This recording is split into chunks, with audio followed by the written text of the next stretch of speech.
ही land है, लेकिन एक माफिया का कब्जा है। तो मैंने कहा ये तो हमारा सबसे प्रिय विषय है।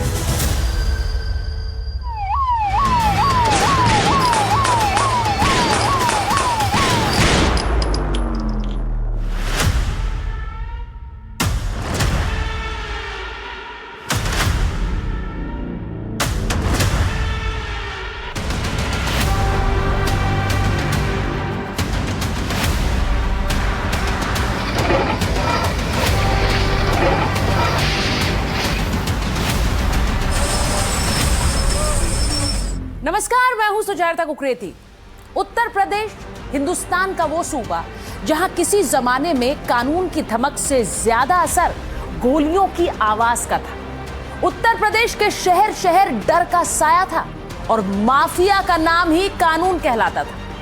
लेकिन कैलेंडर में जब साल 2017 आया और यूपी की सियासी फिजा बदली तो वक्त बदला, सरकार बदली और लॉ एंड ऑर्डर की तस्वीर भी बदलने लगी। आज योगी आदित्यनाथ के उसी उत्तर प्रदेश में माफिया का साम्राज्य तहस नहस हो चुका है। माफिया के किले ढह चुके हैं। आखिर कैसे टूटी ये सल्तनत और योगी कैसे इन तमाम डॉन्स के अंत का कारण बन गए, और क्यों यूपी में माफिया योगी का सबसे फेवरेट सब्जेक्ट बना, आइए जानते हैं। कबरपुर में, सुल्तानपुर में,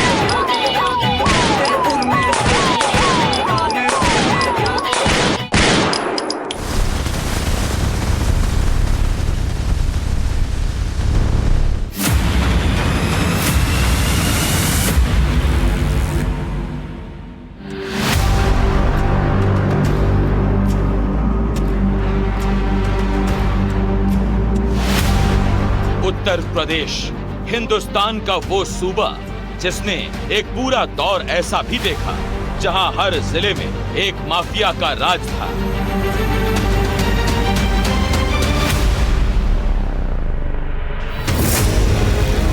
पिछहत्तर जिले तो 75 माफिया।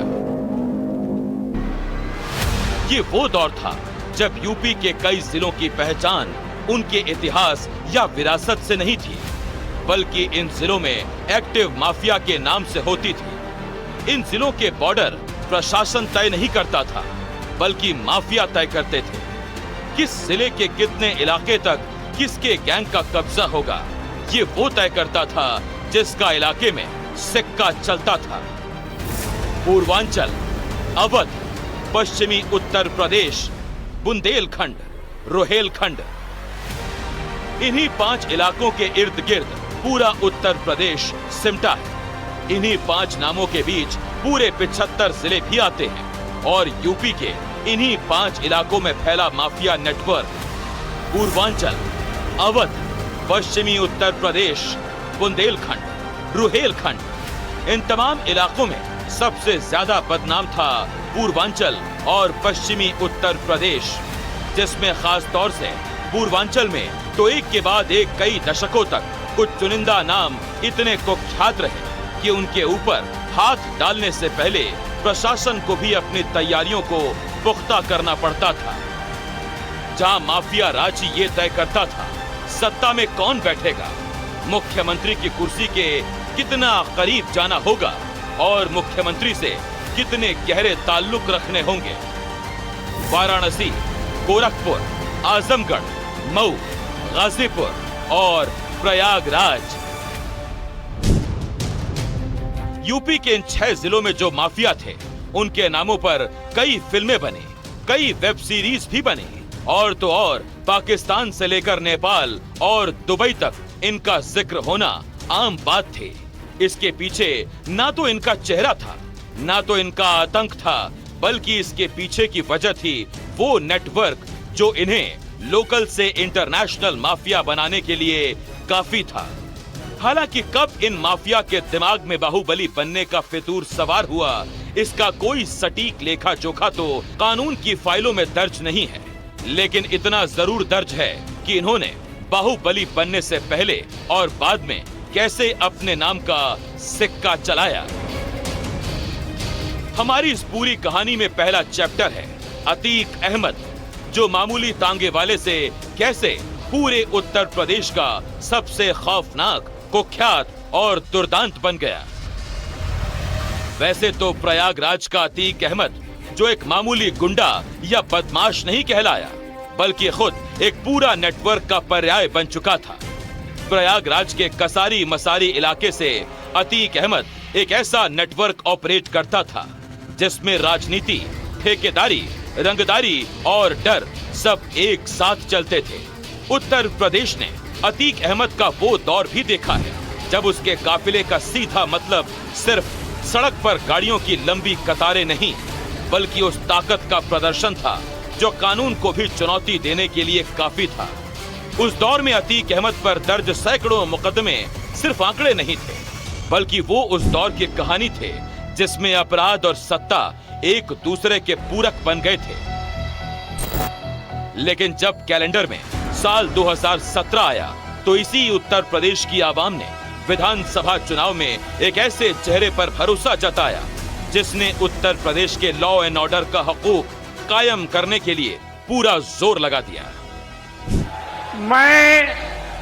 मैं आदित्यनाथ योगी ईश्वर की शपथ लेता हूं कि योगी आदित्यनाथ ने उत्तर प्रदेश के मुख्यमंत्री की कुर्सी संभालने के साथ ही ये संकेत दे दिए थे कि अब यूपी में लॉ एंड ऑर्डर ही उनका सबसे बड़ा चैप्टर बनेगा।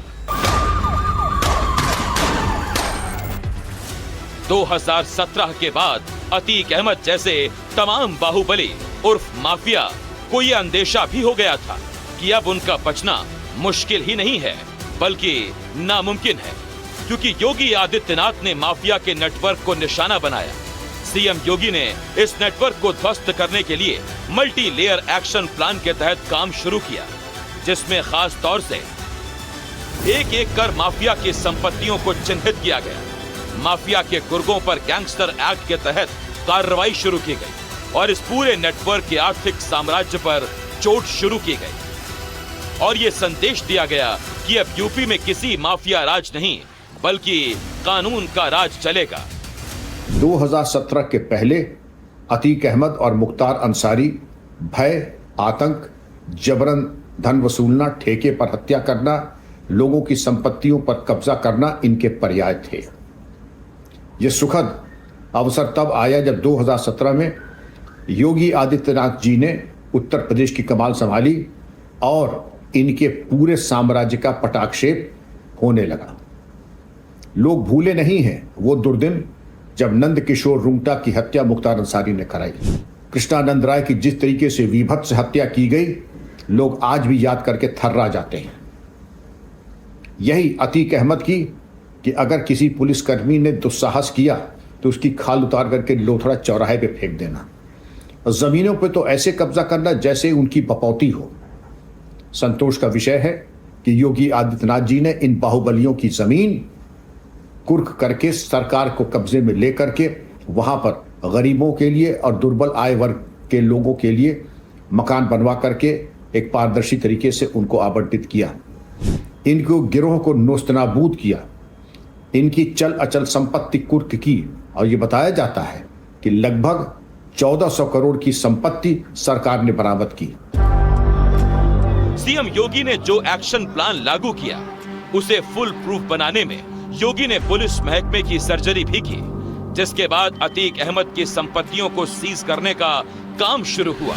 उसके करीबियों पर केस दर्ज हुए और एक ऐसी रणनीति अपनाई गई जिसमें माफिया को सीधे भिड़ने के बजाय उसकी जड़ों को काटा गया, क्योंकि सत्ता को यह एहसास हो चुका था कि अतीक अहमद की असली ताकत उसकी बंदूक नहीं बल्कि उसकी गहरी आर्थिक पकड़ थी।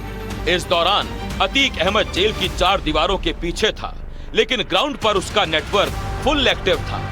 जेल के बाहर उसकी सत्ता चलती थी, फैसले होते थे, सौदे तय होते थे और अपने दुश्मनों के खिलाफ प्लानिंग बनाई जाती थी।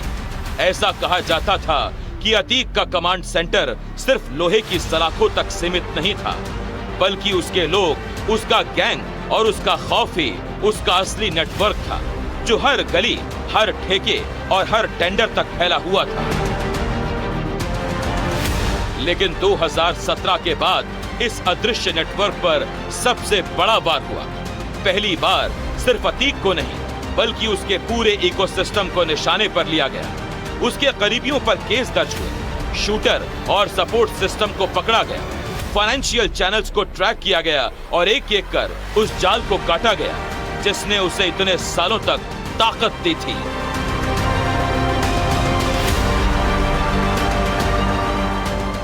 2017 में सत्ता में आने के बाद सीएम योगी ने न केवल माफियाओं और संगठित अपराध की कमर तोड़ दी, बल्कि माफियाओं के कब्जे से करोड़ों रुपए की जमीन को भी कब्जा मुक्त कराया गया है। यही वजह है कि यूपी के टॉप माफिया मुख्तार अंसारी और साथ ही साथ अतीक अहमद जैसे माफियाओं के खिलाफ भी एक सख्त एक्शन देखने को मिला।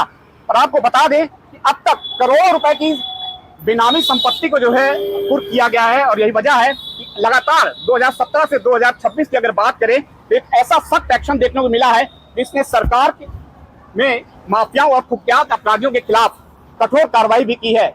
जिस माफिया की कहानी अब तक आपने देखी वो कभी जेल से बाहर होते थे तो कभी जेल से ही अपनी दहशत का नेटवर्क ऑपरेट करते थे, जिनके एक इशारे पर ताबड़तोड़ गोलियां चलती थी। यूपी में माफियागिरी का ये वो काला अध्याय है जिसने कई दशकों तक पूरे सिस्टम को चुनौती दी, कभी सिस्टम में रहकर तो कभी सिस्टम से दूर होकर। लेकिन अब यह कहानी पूरे तरीके से बदल चुकी है। सवाल यह है कि क्या यह नए उत्तर प्रदेश की नई तस्वीर है या अभी भी बाकी है डर का वो साया। चलिए आपको दिखाते हैं पूरी पड़ताल। नहीं ले गए तो नहीं गए। एक बात यह है कि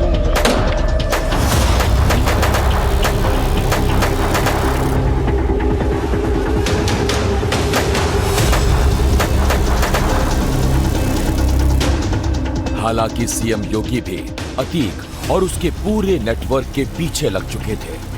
2017 आते आते वही अतीक अहमद और उसके गैंगस्टर सिस्टम पर यूपी पुलिस की पकड़ में वो जकड़ता चला गया। अप्रैल 2017 में अतीक अहमद की रिहाई के लिए कोर्ट के भीतर कानूनी बहस तेज हो चुकी थी। एक तरफ अतीक एंड गैंग पर शिकंजा कसा जा रहा था तो दूसरी तरफ चार्जशीट भी दाखिल हो गई। सबूतों की परतें खोली जाने लगी। इलाहाबाद हाई कोर्ट में उसके ऊपर दर्ज मुकदमों पर लगातार सुनवाई जारी थी और उसका रुतबा और रसूख धीरे धीरे दम तोड़ने लगा।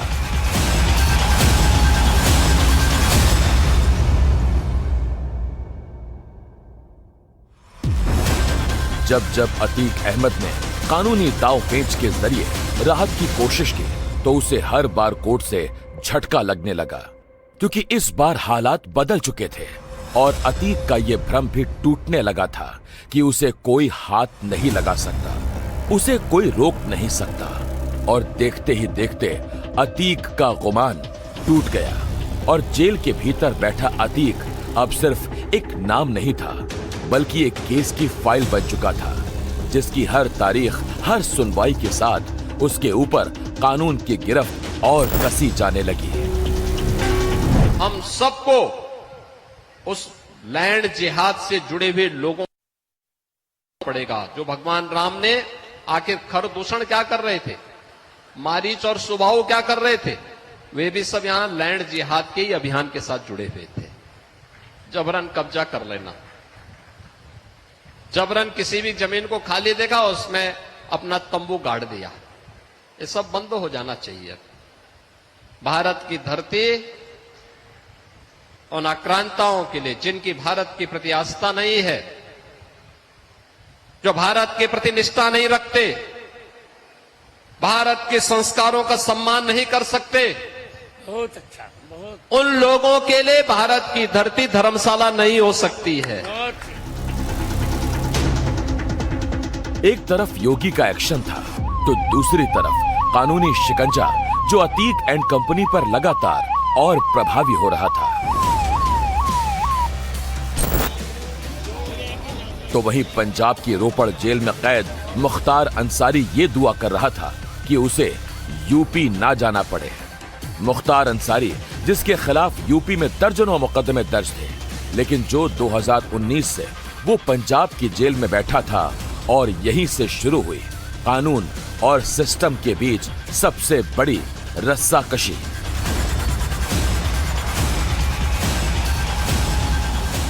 यूपी पुलिस मुख्तार को यूपी की ही किसी जेल में वापस लाना चाहती थी, क्योंकि अदालतों में उसके खिलाफ केस लंबित थे।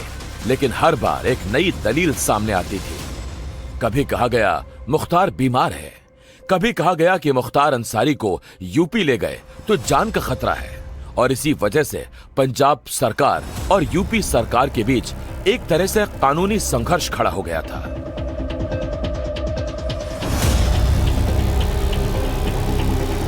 मामला इस हद तक बढ़ चुका था कि ये लड़ाई सीधे सुप्रीम कोर्ट तक पहुंच गई, जहां सवाल सिर्फ एक था, क्या एक आरोपी कानून से बचने के लिए राज्यों के बीच की खींचतान का फायदा उठा सकता है?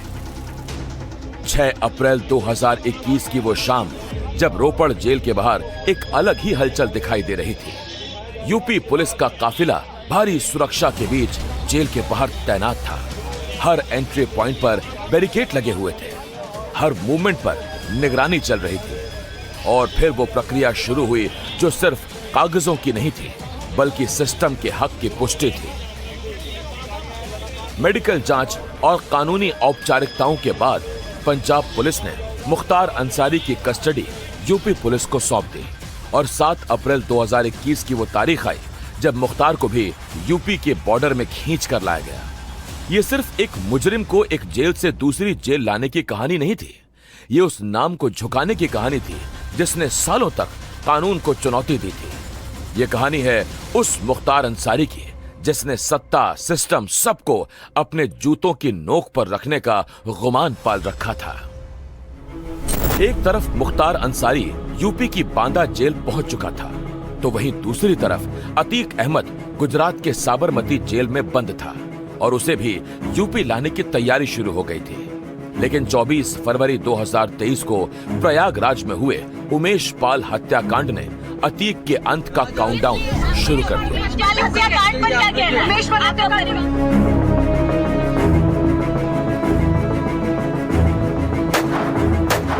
उमेश पाल हत्याकांड के बाद विपक्ष ने सीएम योगी को घेरने में कोई कसर नहीं छोड़ी। उस दौरान अखिलेश यादव ने जब सीएम योगी को कानून व्यवस्था पर घेरा तो योगी ने साफ कर दिया कि माफिया को मिट्टी में मिला देंगे। ये माफिया है, इनको मिट्टी में मिलाने का काम करेंगे। उमेश पाल हत्याकांड की जांच आगे बढ़ी तो पुलिस अतीक गैंग के करीब पहुंच गई, और यहीं से शुरू हुई अतीक अहमद की उल्टी गिनती। मार्च 2023 में उसे एक केस की सुनवाई के लिए साबरमती से प्रयागराज के नैनी जेल लाया गया। कोर्ट में पेशी, सजा और आगे की कार्रवाई के बाद वापस अतीक अहमद को फिर से साबरमती जेल भेज दिया गया। कैसे साजिश रची गई थी आपके द्वारा? कह रहे हैं ना, तो हम भी तो कह रहे हैं कि हम जेल से। लेकिन उमेश पाल हत्याकांड में अतीक एंड कंपनी के गुर्गों पर ताबड़तोड़ एक्शन शुरू हो गया था। अतीक अहमद के गुर्गे या तो गिरफ्तार किए जा रहे थे, या एनकाउंटर में ढेर हो रहे थे, या फिर फरार होकर अपने ही डर में छिपते फिर रहे थे। उमेश पाल हत्याकांड में उत्तर प्रदेश पुलिस और एसटीएफ द्वारा कुल 4 एनकाउंटर किए गए थे। इन पुलिस मुठभेड़ों में 4 मुख्य आरोपी ढेर हुए, जबकि हत्याकांड से जुड़े कुल 6 अभियुक्तों की मौत हुई थी। इस दौरान अरबाज एनकाउंटर में मारा गया। विजय कुमार उर्फ उस्मान चौधरी भी ढेर हो गया, और अतीक अहमद का बेटा असद भी झांसी में अपने दूसरे साथी के साथ ढेर हो गया। यानी तब जो कुछ पुलिस कर रही थी उसके पीछे योगी की वो सौगंध एकदम सही साबित हो रही थी जो उन्होंने विधानसभा में ऐलान करते हुए उठाई थी। आप बताइए किस पार्टी का सदस्य है? क्योंकि बहुजन समाज पार्टी से आपकी दोस्ती है, इसलिए बहुजन समाज पार्टी का नाम नहीं ले रहे आप। और समाजवादी पार्टी के द्वारा पोषित माफिया है, और उसकी कमर पर तोड़ने का काम हमारी सरकार ने किया है। और फिर मैं कहता हूं इसे हम काट रहे हैं, इस माफिया को मिट्टी में मिला देंगे। इस सबके बीच उत्तर प्रदेश के बांदा जेल में बंद मुख्तार अंसारी की तबीयत बिगड़ी और उसकी दिल का दौरा पड़ने से मौत हो गई।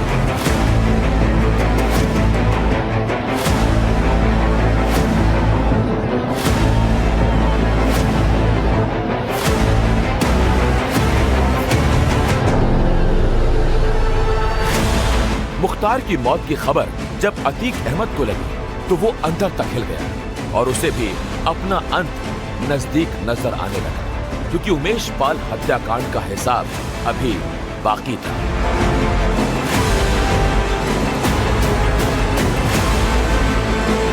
अतीक अहमद और उसके भाई अशरफ की कहानी में सबसे खतरनाक मोड़ आना बाकी था, क्योंकि पहली बार अतीक खुलकर कैमरों के सामने था।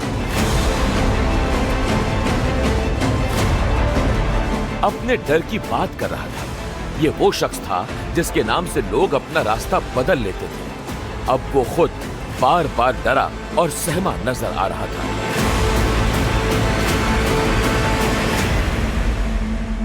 हमारा परिवार पूरी तरह से बर्बाद हो गया और एक सवाल कोई कर रहा था, माफियागिरी की समाप्ति पहले ही हो चुकी थी, अब तो खाली रगड़ा जा रहा है। नहीं ले गए तो नहीं गए। और फिर वो तारीख जिसने अतीक अहमद की कहानी को हमेशा के लिए बदल दिया। 15 अप्रैल 2023 प्रयागराज में अतीक और उसका भाई पुलिस कस्टडी में था। ये दोनों मेडिकल जांच के लिए ले जाए जा रहे थे। चारों तरफ मीडिया के कैमरे मौजूद थे। उसी फ्रेम के भीतर कुछ लोग आगे बढ़ते हैं और अगले ही पल गोलियों की तड़तड़ाहट। एक के बाद एक करीब से दागी गई गोली।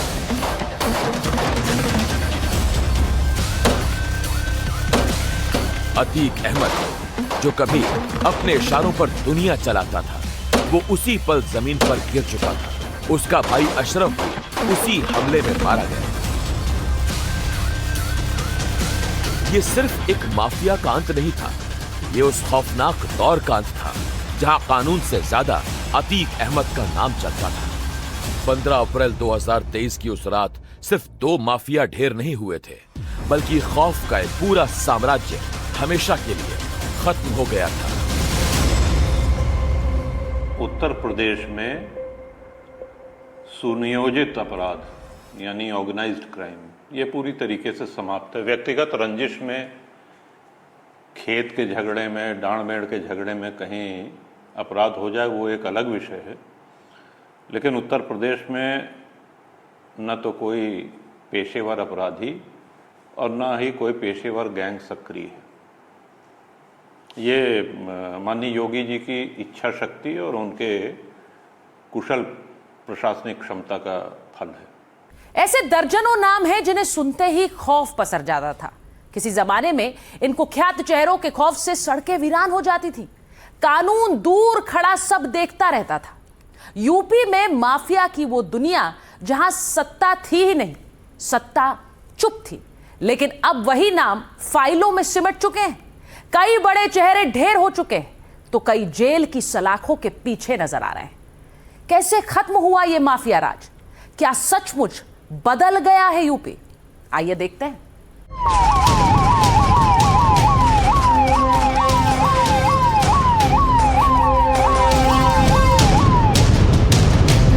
उत्तर प्रदेश में मुख्यमंत्री योगी आदित्यनाथ ने धरातल पर जो एक्शन दिखाया वो आंकड़ों में भी झलकने लगा।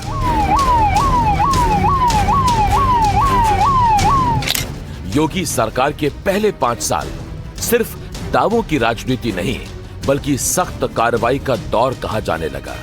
इस बात की गवाही आंकड़ों से भी मिलती है। 2017 से 2022 के बीच करीब 9,185 पुलिस मुठभेड़ हुई। इन ऑपरेशंस में 150 से ज्यादा कुख्यात अपराधी ढेर हुए और लगभग 20,000 अपराधियों की गिरफ्तारी हुई।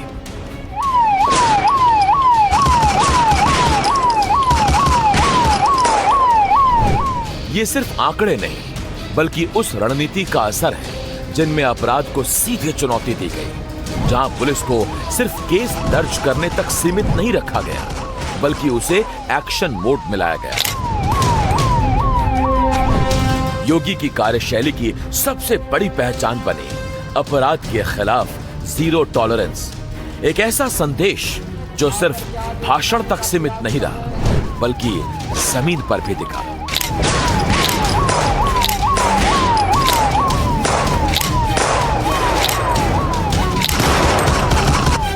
जनता का ये मानना है कि साहब देखिए, इकबाल पुलिस का बुलंद था, इसलिए ऐसी सज़ा मिली। और जहाँ घटना दर घटना होती है तो लोग कहते हैं कि यहाँ पुलिस का इकबाल नहीं है। तो पुलिस के इकबाल को इस संदर्भ में देखा जाना चाहिए कि पुलिस जब कार्रवाई करती है तो पब्लिक, सामान्य लोग, राजनीतिक लोगों की बात छोड़ दीजिए, वो ये मानते हैं कि पुलिस सही कर रही है। इसलिए कर रही है क्योंकि उनका इकबाल बुलंद है। इनकाउंटर है, गलत है, मानवाधिकार का उल्लंघन है, इस तमाम तरह की बातें हैं। लेकिन एसटीएफ के समय में ही इन संगठित अपराधियों के लिए पुलिस का जो जैसे कहते हैं पुलिस का दल उनके पीछे पड़ा, और जब वो पुलिस बल पर हमला करने लगे तो जवाबी कार्रवाई में एक एक कर बड़े बड़े खूंखार अपराधी मारे गए। उत्तर प्रदेश में भाजपा सरकार इनकाउंटर के बहाने पीडीए को डराकर उसका हक मारना चाहती है। उत्तर प्रदेश में भाजपा सरकार जाति धर्म देख करके इनकाउंटर करवाती है। इससे प्रदेश का सामाजिक सौहार्द बिगड़ता है। यह सही है कि केवल गाजीपुर और इलाहाबाद में नहीं, तत्कालीन इलाहाबाद जो आज प्रयागराज है, आसपास के तमाम जनपदों में एक हर्ष और संतोष की लहर गई। निंदा करने वाले तो निंदा करेंगे ही, आलोचना करेंगे कि मुख्तार अंसारी को जहर दे दिया गया। अरे पोस्टमार्टम हुआ, जांच हुई, पूरी कार्रवाई हुई। अतीक और अशरफ के बारे में कहते हैं कि उनकी हत्या करा दी गई न्यायिक अभिरक्षा में। उसके ऊपर भी जुडिशियल कमीशन बैठा था। उन्होंने पुलिस के कार्य में किसी प्रकार की कोई त्रुटि नहीं इंगित की है। अब न्यायिक आयोग की भी बात अब विश्वास न करें। कुछ लोगों की आदतन ये अनिवार्यता है कि वो इन दोनों को गरीबों के मसीहा, रॉबिन हुड और नाना प्रकार के उनके ऊपर प्रशंसा सूचक शब्दों का प्रयोग करते हैं। वास्तविकता यह है कि जनता ने राहत की सांस ली। जिन्होंने पूरे प्रदेश को भयाक्रांत करने का प्रयास किया, उनके दुर्दिन समाप्त हुए, गिरोह नेस्तनाबूद हुए, बेशकीमती जमीनें जो लूटी गई वो सरकार ने वापस अपने कब्जे में ली। इससे ज्यादा संतोष का विषय कुछ हो नहीं सकता है। और यही नहीं, ड्रोन के माध्यम से जो अशरफ के पास हथियार और पाकिस्तानी आईईडी और आदि आते थे, उसका भी पटाक्षेप हुआ। यूपी के हर जिले में ऑपरेशन, हर बड़े गैंग पर शिकंजा और हर अपराधी के लिए साफ चेतावनी। या तो कानून माने या कानून का सामना करें। लेकिन इस मॉडल की सबसे चर्चित और आक्रामक तस्वीर सामने आई बुलडोजर एक्शन के तौर पर।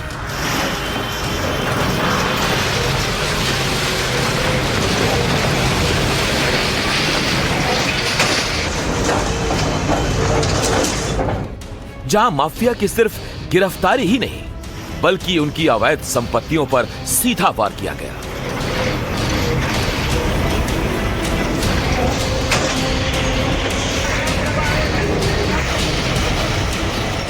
बदमाशों के बंगले गिरे, अवैध कब्जे हटे और संदेश साफ था। और हम लोगों ने कह दिया है, सत्ता के संरक्षण में पल रहे गुंडे, माफिया, अपराधी, लुटेरे, ये सब के सब मेहरबानी करके या तो उत्तर प्रदेश छोड़ करके चले जाएं, और अगर उत्तर प्रदेश में रहेंगे तो फिर उनके लिए दो जगह होंगी। मुझे लगता है उस जगह कोई भी नहीं जाना चाहेगा, और उसके बारे में वो तय कर लें क्या होना है। कानपुर का विकास दुबे हो या फिर अतीक अहमद से लेकर मुख्तार अंसारी तक, वो चेहरे जो कभी सिस्टम पर भारी पड़ते थे, उनके नेटवर्क पर लगातार प्रहार हुआ। जेल के भीतर बंद होने के बावजूद उनकी बाहरी ताकत को खत्म करने की रणनीति अपनाई गई। साल दर साल एनकाउंटर का ट्रेंड भी यही कहानी कहता है।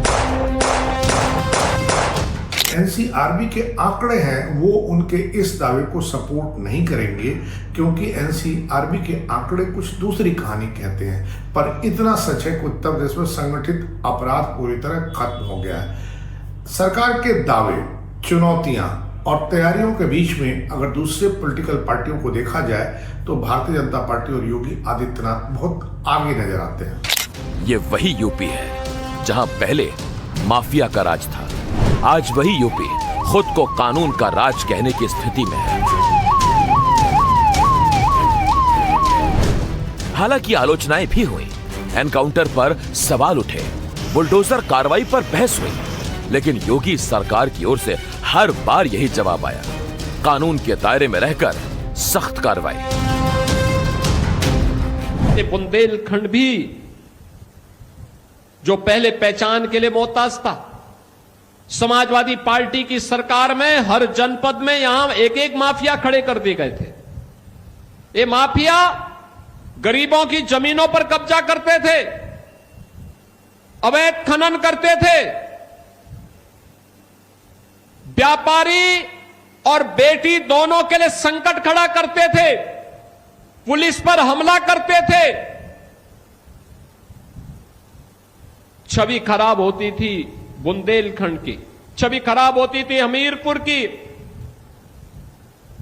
लेकिन आज मैं कह सकता हूं, ये डबल इंजन की सरकार है, माफिया के लिए कोई जगह नहीं है।